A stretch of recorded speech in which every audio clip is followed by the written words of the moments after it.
Good morning, children. So, in the last class, we have seen about C.V. Raman, the pride of India. And now in the second unit, we are going to see a new lesson, and the name of the lesson is Susrutha, a ancient plastic surgeon. So now, why we are reading about him? That is what we are going to see in this lesson. What is the necessity of learning about him? Why the lesson is given to us? Okay, why we should learn about something about Susrutha and what was his contribution to the science? That is what we are going to see in this unit, in this lesson, which is called as Susrutha, an ancient plastic surgeon. Okay, children, open your textbooks, all of you, and go ahead with me. It was midnight when Susrutha was awakened by a frantic knocking at the door. "Who's out there?" asked the aged doctor, taking a lighted torch from its socket in the wall and approaching the door. So it was midnight. Susrutha was asleep. He was sleeping, and suddenly he has to wake up. He was awakened by a frantic knocking at the door. You know what is frantic? Extremely frightened condition. Frantic in the sense extremely frightened condition, or the condition which is out of control. If somebody is in a great necessity, the knocking at the door will be completely different. And if we go to some house and all, we knock very formally, but if there is an emergency, we knock it and we will be out of control, and we keep on. If you are in a really frightened state, of knocking of the door will be completely different. So the person who was out of the door was a bit frantic, and it was very clear from the knocking of the door. Susrutha, he was an aged doctor. He was not a young man. He was an aged doctor, and he was shouting, "Who was it?" asked the aged doctor, and he was walking from the place where he was sleeping. He went to the torch over there, which was a lighted torch. It was there in a socket, in a hollow, you can see this kind of hollow places in the houses where the torch was kept like this. So he took the torch out, and then he came out, and he was approaching the door, and he was saying that, "Who is it?" And the voice came out, "I am a traveler. I am a traveler, my revered Susrutha, my respected Susrutha, okay, my honored Susrutha, I am a traveler," was an anguished reply. "A tragedy has befallen me. I need your help. So I am in a danger. I am in a very sad position. I want your help. My respected Susrutha, I need your help." And Susrutha, when he heard these words, he opened the door. When he saw a man was kneeling before him, tears flowing from eyes and blood from his disfigured nose. When Susrutha opened the door, he saw the man was kneeling down. The man was kneeling down at the door. So he was kneeling down, and tears were falling from his eyes, was crying, and the nose was bleeding. And the nose was completely disfigured. It is disfigured. It was not exactly like its original. So it was completely disfigured. And what's happening? The blood was oozing out from the disfigured nose. So, and immediately Susrutha, he said, "Get up, my son, and come in," said Susrutha, he held the person who was kneeling down, and he helped him to come into his house. "And everything will be all right. Now, first of all, but be quiet." That is what Susrutha said. Everything will be fine. Don't worry about anything. Everything will be fine, but don't cry. Just be quiet. And then he took the stranger into a neat and clean room. He took him into a neat and clean room where all the surgical instruments which he uses are there in the walls. First of all, he is a surgeon. Now, the aged Susrutha, he was not an ordinary person. He was a surgeon. And he led him to a neat and clean room where there were all the surgical instruments on the wall. And first of all, you know what he did?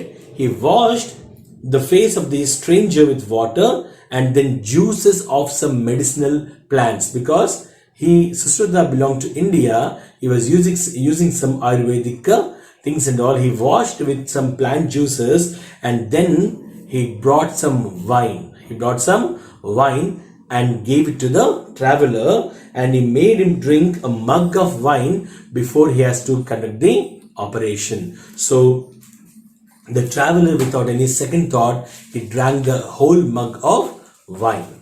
So we'll see what happened next. With a large leaf of a creeper brought from the garden, he measured the size of the stranger's nose. Taking a knife and forceps from the wall, he held them over the flame and cut a strip of flesh from the stranger's cheek. The man moaned, but the wine has numbed his senses. So here, you know what he did? He brought a leaf from the garden and then he kept the leaf on his nose and he measured the exact size of his nose and he cut that leaf into the shape of the nose, and then he kept the leaf on the cheek of the traveler, and slowly he made a mark of the size, and then he slowly cut the portion which is over here on the cheek. He slowly removed the tiny thin layer from the cheek. So he removed a layer of skin from the cheek, and then immediately, the blood will be oozing from here, so immediately bandaged the complete cheek from where he has taken the skin. And while he was doing this, the traveler was moaning, making some painful sounds, but he was not able to feel anything. You know what's the reason behind that? Yeah, he has drunk some wine, a mug of wine, so that made him numb and he could not feel anything. So he was completely out of his senses. After bandaging the cut in the cheek, Susrutha cautiously inserted 2 pipes in the stranger's nostrils. So after he bandaged the part from where he has cut the skin, now he took some 2 pipes, small pieces of pipes, and he kept in the nostrils. Okay, and he did it very, very cautiously. He has to avoid the danger. He has to avoid the risk. Nothing should happen to him. So he was doing everything very, very cautiously, and he inserted 2 small pipes into the nostrils of the person, and then the flesh he has taken from the cheek, he kept that on the nose. He kept that skin on the nose, on the disfigured nose, and molding the flesh in the shape, he dusted the nose with powdered liquorized red sandalwood and an extract of Indian blackberry. So he kept that skin on the nose and exactly put it in the perfect size, and then he powdered some licorice, that is kind of leguminous plants roots powder. He powdered that. He kept some berry, Indian barberry, it's a kind of fruit. So that extract of that fruit he kept on his nose, and also red sandalwood, like gandham, erra gandham. So even he put that on the nose, and then he took some cotton, he kept it on the nose, okay, and sprinkled some sesame. You know what are sesame seeds? Yeah, he poured some sesame seeds on his nose, and then he finally put a bandage and he completely covered the nose. That is how he sprinkled some sesame oil, and then he kept a bandage over there, and that is how he completed the surgery. Okay, so before the traveler left, he gave him some instructions and what to do and what not to do, what kind of the food he has to take and all, and also what is the list of what are the medicines he has to use, and also what are the herbs he has to use. Everything was given, and also he told him to come after a few weeks so that he can examine the wound again and all again, and can do the next which is required. So in this way, Susrutha mended a nose some 26 centuries ago. So some 26 centuries ago, that is BC 6th century, he has performed a plastic surgery. So nobody could even think of that kind of surgery at the time.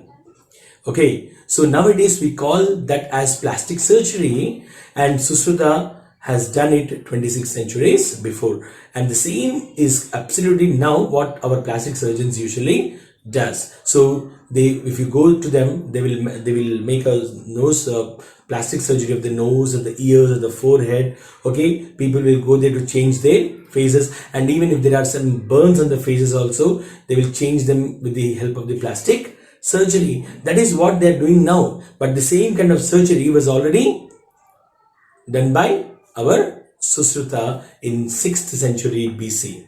Okay, so, and that is the reason why he was recognized as father of plastic surgery.